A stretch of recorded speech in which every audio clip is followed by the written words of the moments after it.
Pada video kali ini, kami akan menjelaskan mengenai konflik di Asia Tenggara, krisis Rohingya.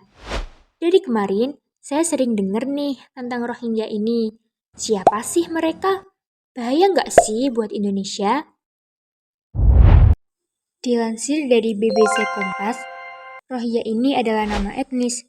Jadi kalau di Indonesia itu kayak etnis Batak, Jawa, dan sebagainya. Pada saat abad ke-18, Myanmar dijajah oleh Inggris. Dan pada saat itu pula, India juga dijajah oleh Inggris. Warga India yang pada saat itu datang ke Myanmar untuk mencari pekerjaan, membuat warga Myanmar merasa hak-hak mereka diambil oleh warga India. Warga Myanmar merasa dijajah oleh dua negara sekaligus, yaitu negara Inggris dan negara India. Yang kebetulan fisik warga India ini mirip dengan orang Rohingya.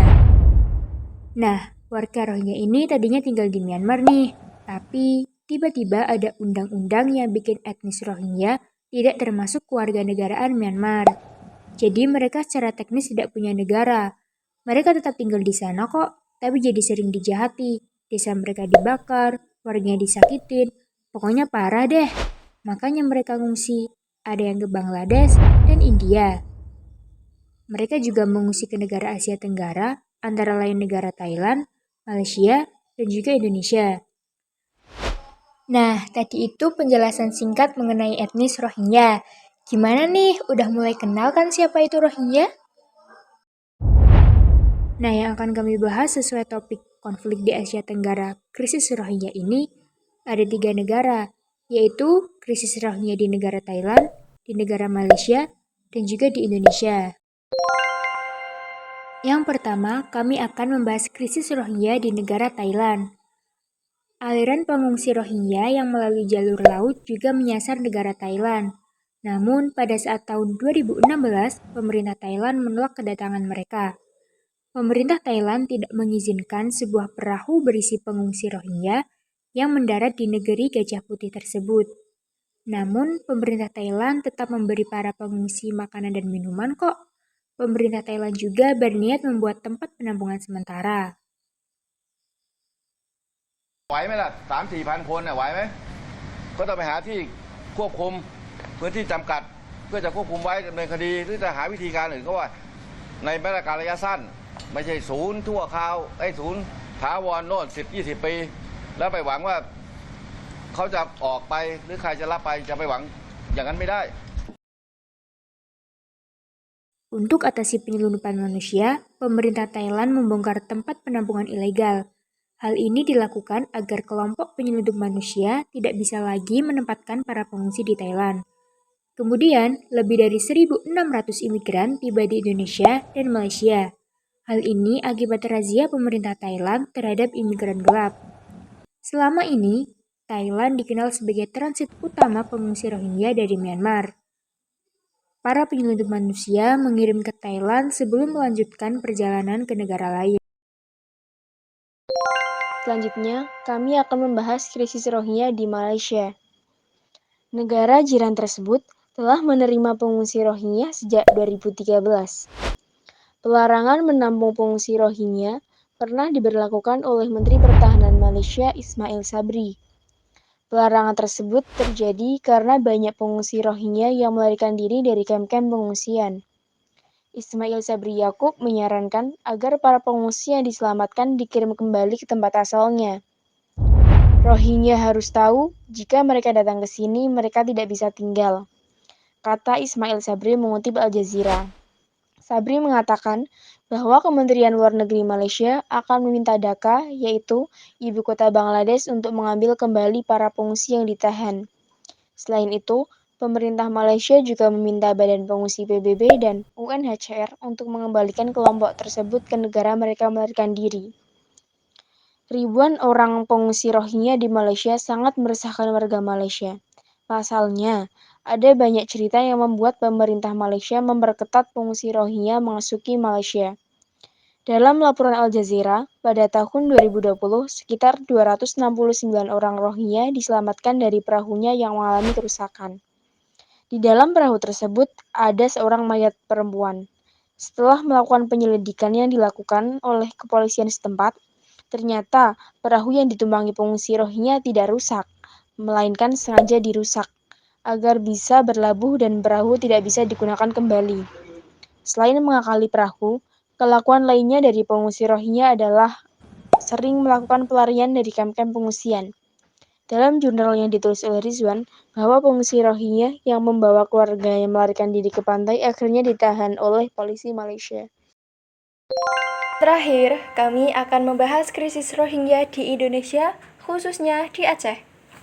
Menurut data UNHCR, sejak bulan November lalu sampai 10 Desember, terdapat 9 kapal warga Rohingya yang datang ke Indonesia, dan tercatat saat itu sekitar 1.684 orang Rohingya yang mengungsi di Aceh. Awal kedatangan Rohingya pada tahun 2011, disebutkan ada 2.000 lebih orang Rohingya yang terdampar di Aceh. Pada saat itu diterima dan disambut baik, tidak diusir karena atas dasar kemanusiaan, apalagi mayoritas pengungsi Rohingya beragama Islam, walaupun jatuhnya mereka imigran gelap. Hingga akhirnya pemerintah setempat membangun pemukiman untuk menampung orang-orang Rohingya. Di tahun 2015 terjadi kejadian kriminal seperti pengedaran narkoba dan pemerkosaan yang dilakukan oleh warga Rohingya ke warga Aceh. Pernah nih kejadian, salah satu pengungsi wanita ingin mencoba kabur, tapi ketahuan petugas. Namun, wanita itu malah memfitnah petugas bahwa petugas tersebut ingin memperkosa mereka. Setelah dilakukan visum, ternyata tidak terbukti apa-apa. Di situ, warga Aceh mulai geram. Maksudnya, udah ditolong kok malah fitnah yang jatuhnya menjelekkan nama baik Aceh. Kemudian, pada tanggal 27 Desember 2023 lalu, para mahasiswa melakukan protes di depan gedung DPRD Banda Aceh. Mereka meminta anggota parlemen tolak kehadiran Rohingya karena bisa timbul gejolak sosial dan ekonomi di masyarakat. Di hari yang sama, pengungsi Rohingya diusir paksa di Aceh yang dilakukan oleh gerombolan mahasiswa di gedung MBA Banda Aceh. Mereka mengarahkan para pengungsi naik ke mobil untuk dibawa ke Kemenkumham Aceh. Nah, jadi singkatnya begitu ya kisah etnis Rohingya ini di Aceh. Dari masalah krisis tersebut tidak pernah lepas peran dari PBB dan UNHCR Indonesia.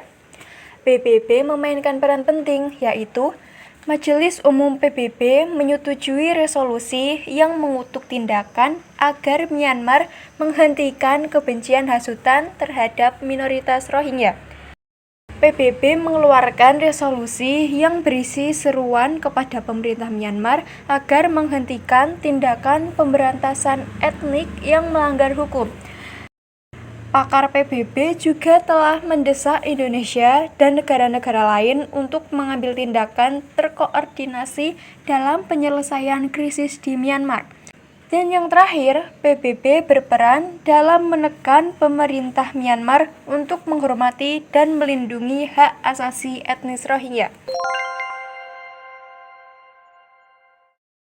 Sementara itu, peran UNHCR dalam menangani krisis pengungsi Rohingya melibatkan beberapa aspek penting, seperti yang pertama, memantau dan memastikan sifat repatriasi.